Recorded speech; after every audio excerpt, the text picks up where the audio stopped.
Well, y'all saw the game, 13-12, Kentucky and Georgia. Well, what an ugly football game. Not what we expected by any means. But a lot of people lost their chops on Vegas. If they covered Georgia to cover that spread, they really were disappointed. They caught the under, 44.5. That wasn't a problem. That's never a problem with Mike Bobo teams. He seems to catch that under quite a bit. It's like a charm he has. Insufficient coaches.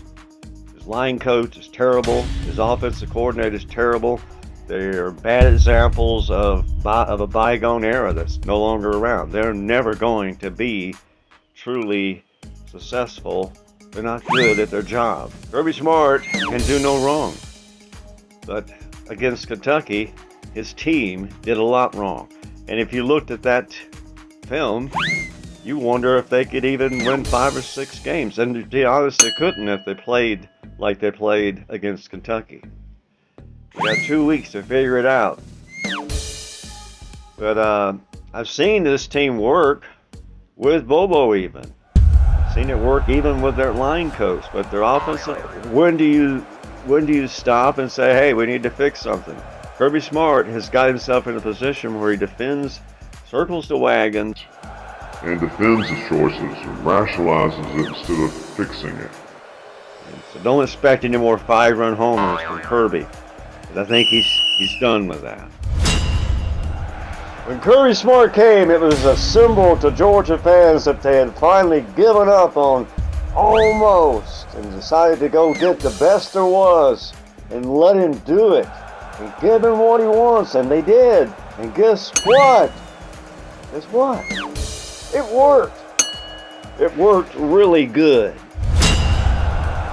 But when something worked really good, and it sort of stops, it doesn't mean that it's like it was when it worked really good. Playing football in college today, a college program, is a very difficult thing. There are so many things that factor in. Recruiting, coaching, motivation. Now you've got the players completely different in their mindset. They have money now, and they could go where they want. And so the probability of any more really good teams are very low. If you've ever watched my channel, you notice I've gone back in history and showed you the Great Gauge. Go look at some of those teams back in the 2000s, 2010, even 2017. The football teams looked much bigger and better, even when they weren't good, than the ones that are on the field today. That's because almost everybody playing is young.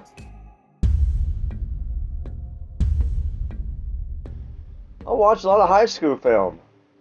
I just get on YouTube and watch high school games, and these college games don't look much different. Why should it? It's mostly advanced high school players, and I don't know if they're going to have a sport to bother to keep up with if this continues. But Georgia, what makes them separate is the fact that they are well coached. Everything is thought out, and they don't leave anything to error. And you can see that that's being challenged. It's going to be harder and harder to throw out a team that's just going to be physically dominant and physically better trained than the opponent and have a great scheme in mind to capitalize. So that's what the problem is now, is that we probably still have the talent edge, we probably still have the skill edge, but we are not putting these guys in position to be successful. And whose job is that? It's not the Waterboy's job, not the peanut dealer. It's the coaches. And the coaches that are surrounded Kirby Smart are getting more and more lesser qualified. Is this a problem? Yeah, I think it could be. That's what happened to Dabo Swinney. It killed his program. Brother-in-law's getting the position coaching jobs, and just if you like him, you keep him. It doesn't matter what he does. That's what we're looking like. That's the way we're headed. So if I were Kirby Smart right now, I think I would be looking for an offensive coordinator somebody that might could come in right away, but at least someone who could come in next year. And I absolutely would be looking for an offensive line coach. I wouldn't be happy with what I got. I really wouldn't be. I may have hired him, but I got to be big enough to say I made a mistake. And that Kirby can do no wrong crowd. Oh, you start hanging around them, and it'll get to your head.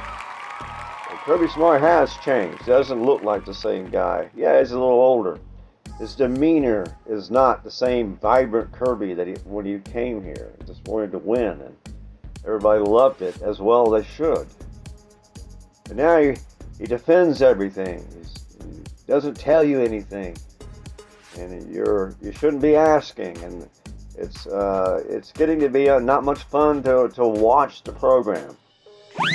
Well, as Georgia fans, I'm going to caution you to watch two things after this Alabama game. Now, that game, it could go bad for Georgia, and it could be, could launch them onto a great season. Oh, that's possible. Every season has that. How do you feel about the Alabama game? What do you got to feel good about? You seen Alabama? You seen how they play? They look beatable, but they also look capable. And you saw us against Clemson. Didn't score in the first half. Tennessee Tech didn't score in the first half. And then Kentucky didn't score in the first half. You get numb to that. You forget that that's unnatural for a good team to not score in the first half. That's unnatural. That's bad football strategy. You should at least be trying to score in the first half early and get that edge. As a strategic maneuver, you can't tell me it's good strategy to go in halftime tied when you could be ahead by 20 or 30. There's no way that makes any sense. But Kirby tolerated that every game last year practically, a few exceptions, but it's enough of a track record. And forgetting about the 7 years that Bobo was with Richt, that track record's pretty obvious. Inconsistent, really slow starts, bad red zone numbers, can't get the touchdowns, get field goals sometimes, but you don't always even get that. You go back and look at the plays, and then there was no good play there. Whose fault is that? I'm just going to say this, and I'm really going to drop the subject because I wanted to talk about Mike Bobo particularly. I don't see how any head coach in the country that was trying to be in the top 100 would have been happy with what Mike Bobo has turned in the time he's been here. I don't see how. Oh, yeah, just 40 points. Look at the talent he's got. He surrounds himself with problems. Problems come with him because he needs problems. He needs things to point to so you don't just point to him. So is that just a character flaw of Mike Bobo, or is it intentional? Go look at that over-under, 44.5. I checked it every game he's coached for Georgia. Last year, 10 times. They caught the under 10 times. What does that mean? It means he's not even making expectations, Vegas expectations he's not meeting. Much less Kirby Smart. Even Vegas expects more out of Bobo than he's delivered. In Vegas, they don't make mistakes. I don't see how this continues. And I'm just going to go out and say it. Kirby Smart needs to at least take play calling duties out of Mike Bobo's hands. Look at what's developing. You've got an offensive coordinator.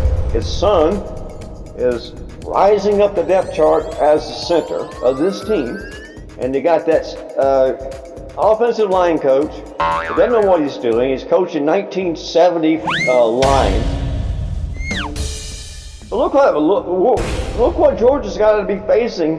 They got a Bobo and another idiot before the quarterback even gets the ball.